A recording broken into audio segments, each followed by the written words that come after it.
Adaeze received the shock of her life when she found out that her dead husband had been married to her friend.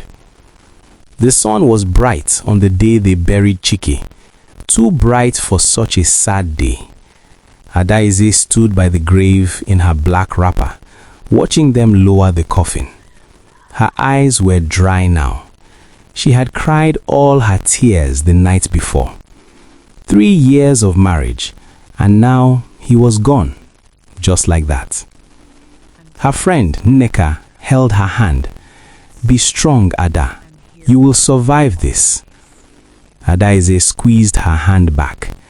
Nneka had been there every day since Chike's car accident, cooking for her, sleeping in her house, being the sister she never had. The pastor said the final prayer. People threw sand on the coffin. Adaeze felt empty inside. That evening, Nneka helped her pack away Chike's clothes. His shirt still smelled like him. His shoes were arranged the way he liked them. Everything reminded her of the man she loved. "I should go back to my house soon," Nneka said, folding a shirt. "You need time alone to grieve." "No," Adaeze said quickly. "Please stay. Just a few more days. I can't be alone yet." Nneka smiled softly. "Okay, my sister, I will stay." But Adaeze noticed something strange.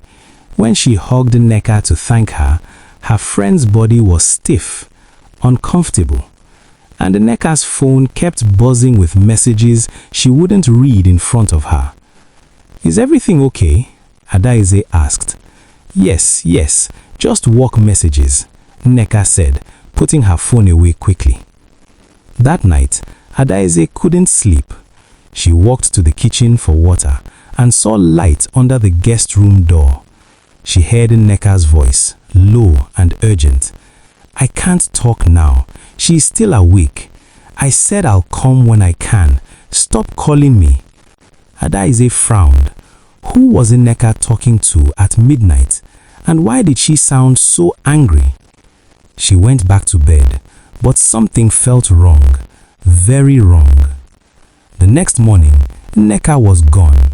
She left a note saying she had an emergency at work, but it was Sunday. Nneka's office was closed on Sundays. Adaeze picked up the note and read it again.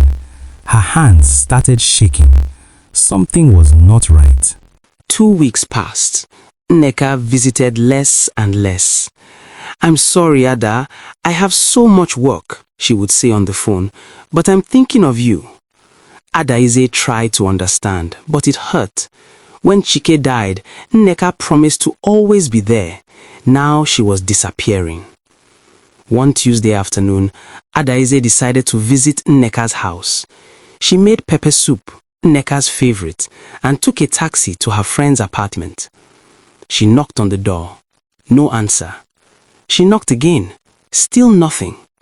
But Nneka's car was parked outside, and Adaeze could hear music playing inside. "Nneka, it's me, Ada," she called out. Suddenly, the music stopped. Footsteps. Then Nneka opened the door just a crack. Her face looked worried. "Ada, what are you doing here?" "I brought you food. I wanted to see you." Adaeze tried to look past her into the apartment. "Can I come in?" "No, I mean, not now. I'm very busy. I have a work meeting on video call." But Adaeze could see Nneka was wearing a beautiful dress, not work clothes, and she was wearing makeup, lots of makeup. "On Tuesday afternoon? Since when do you work from home?" Nneka's eyes shifted nervously. "Things changed. New policy. I'll call you later, okay?" She closed the door before Adaeze could say anything else. Adaeze stood in the hallway, holding the pepper soup. Her heart was beating fast. Why wasn't Nneka lying to her? She walked slowly back to the main road, thinking. Then she remembered something. Nneka's apartment had a back window that faced the parking lot. Adaeze walked around the building. She looked up at Nneka's window. What she saw made her drop the container of soup. It crashed on the ground, spilling everywhere. Through the window, she could see Nneka. She was laughing, dancing, and she wasn't alone. There was a man in the apartment, a tall man in a white shirt, a man whose walk Adaeze would recognize anywhere. Her legs felt weak. Her head was spinning. It couldn't be. It was impossible. But she knew that man. Adaeze ran. She didn't know where she was going, but she ran. Her mind was playing tricks on her. It had to be. Chike was dead. She saw them bury him. She stood at his grave. But that man in Nneka's apartment, the way he moved, the shape of his shoulders. No, she was going crazy with grief. That's what this was. She found herself at a small restaurant and sat down, shaking. The waiter brought her water. She drank it all without tasting it. She needed to think clearly. Maybe it was just someone who looked like Chike. Maybe her mind was seeing things because she missed him so much. But why was Nneka acting so strange? Why did she lie about the work meeting? Adaeze took out her phone. She called her neighbor, Mama Ngozi, an old woman who knew everything that happened on their street. Mama, it's Adaeze. Can I ask you something? After Chike died, did anyone come to the house? Anyone asking for him? Ah, my daughter. Yes, oh. One man came. He said he was Chike's brother from the village. I told him Chike passed away. He looked very shocked and left quickly. What did he look like? Tall, light skin. He had a small scar on his left hand. Adaeze's blood went cold. Chike had no brothers. He was an only child. And Chike had a scar on his left hand from when they cooked together and he cut himself with a knife. Mama, when was this? About 1 week after the burial. Adaeze ended the call. Her hands were shaking so badly she almost dropped the phone. 1 week after the burial, someone who looked exactly like Chike came to their house. She stood up. She knew what she had to do. She took a taxi back to Nneka's apartment building. This time, she didn't go to the door. She waited outside, hidden behind a car, watching. The sun was setting when the door finally opened. Nneka came out first, looking around carefully. Then the man followed. Adaeze's heart stopped. It was Chike, her husband, alive. He kissed Nneka on the lips before getting into a car. Adaeze couldn't breathe. She couldn't move. She could only watch as her dead husband drove away with her best friend. Adaeze didn't go home that night. She sat in a hotel room, staring at the wall. Chike was alive. Her husband was alive, and with Nneka. Everything was a lie. The accident, the funeral, the grief, all of it. Adaeze knew she couldn't fall apart. She needed answers. She called her cousin Emeka, a police officer. They met at a quiet bar. I need your help, she told him, but you have to promise not to ask too many questions yet. Emeka looked worried, but he nodded. What do you need? I need to know about a car accident 3 weeks ago, the one where my husband supposedly died. Emeka pulled out his phone and made some calls. 20 minutes later, he had information. Ada, there was an accident that day, but the body was badly burned. They identified it through the car documents and a wedding ring. Did they do DNA testing? No. The family, meaning you, said you couldn't afford it. You wanted to bury him quickly, according to tradition. But Adaeze never said that. She wanted to see Chike's body, but Nneka convinced her not to. It will only hurt you more. Remember him as he was, beautiful and alive. Now Adaeze understood. Nneka stopped her from seeing the body because it wasn't Chike in that coffin. Emeka, I need you to find out who owns a car. She gave him the license plate number of the car Chike drove away in yesterday. Ada, what's going on? Please, just trust me. 2 hours later, Emeka called back. The car is registered to a company, but I made more calls. The person who uses it is a man named Chike Okafo. That's my husband's name. Ada, your husband is dead.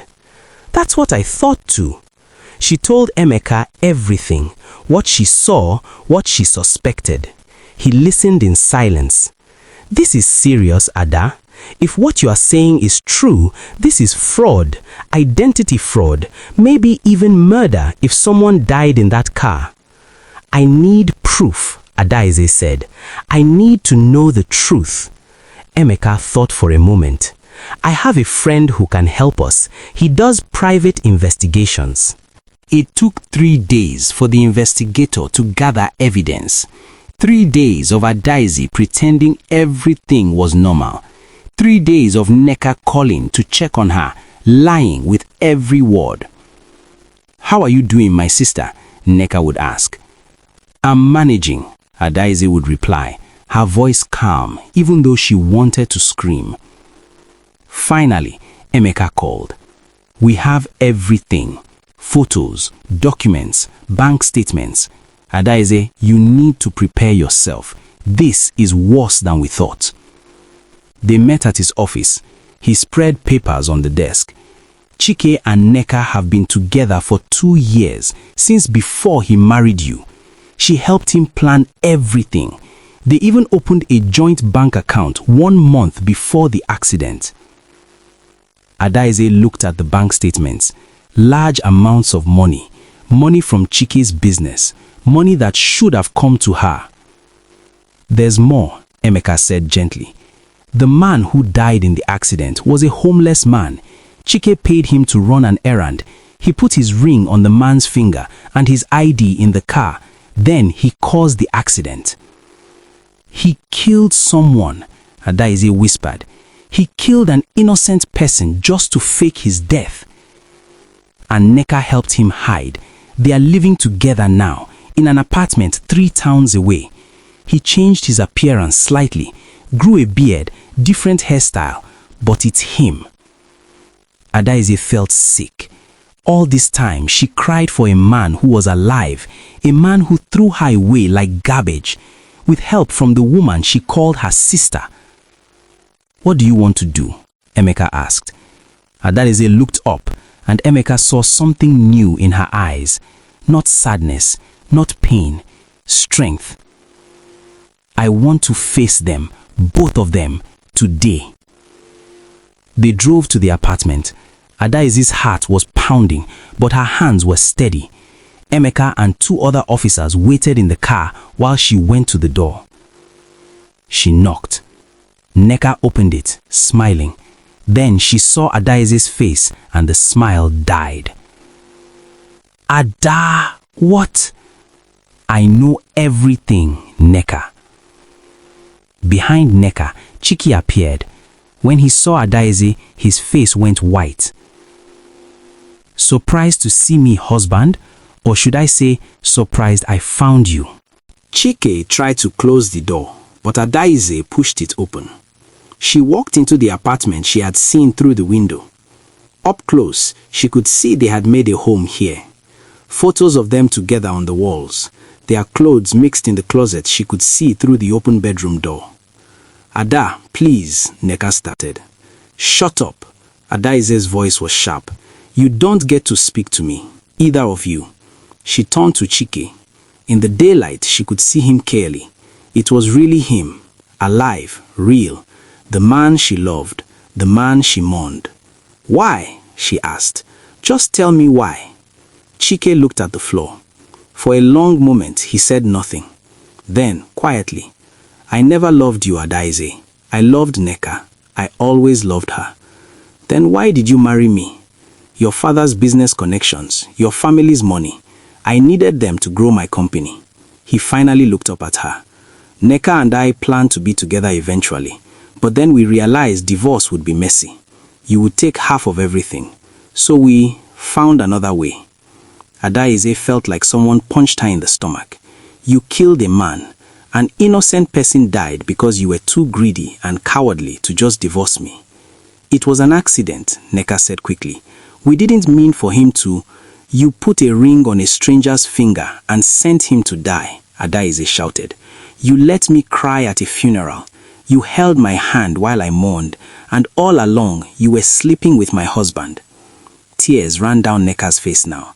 I'm sorry, I'm so sorry, but you don't understand. Chike and I, we are soulmates. The police are outside, Adaeze said calmly. They know everything. The fraud, the murder, the stolen money. It's over. Chike's face changed. He looked at the window, then at the door, calculating his chances. Don't, Adaeze warned. You can't run from this. But Chike ran. He pushed past Adaeze and out the door. Emeka and the officers were ready. They grabbed him before he made 5 steps. Nneka collapsed on the floor, crying. Ada, please, please forgive me. I never wanted to hurt you. Adaeze looked down at the woman she once called her best friend.